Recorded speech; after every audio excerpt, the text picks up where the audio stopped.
আসসালামু আলাইকুম। আজকে আমি একটি ভিন্ন ভিডিও নিয়ে আসছি। অবশ্য সেটি হচ্ছে, আপনি আপনার গ্রামীণ ফোন সিম যদি আপগ্রেড করেন তাহলে আপনি 1.5 জিবি ইন্টারনেট বোনাস পাবেন, যার মেয়াদ হচ্ছে 7 দিন। তো আজকে আমি আপনাদেরকে দেখাবো কিভাবে আপনি আপনার সিমটি আপগ্রেড করে 1.5 জিবি পাবেন।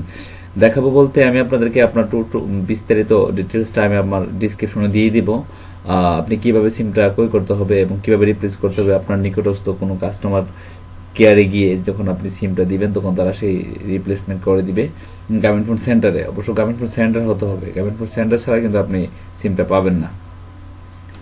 তারপরে তারা আপনাকে বলবে আপনার প্রসেসটা কি, তখনই আপনি আপনার 1.5 জিবি একটা স্পিডের 4G স্পিডের একটি 1.5 জিবি ডাটা পাবেন আপনি।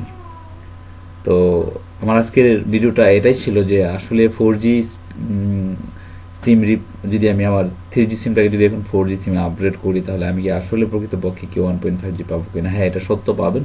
তো আপনার নিকটস্থ কোনো গ্রামীণ ফোন কাস্টমার কেয়ার যদি থাকে তাহলে আপনি ওখানে গিয়ে আপনার সিমটা রিপ্লেস করার পরে আপনি 1.5G পাবেন। তো ধন্যবাদ সবাইকে। আল্লাহ হাফেজ।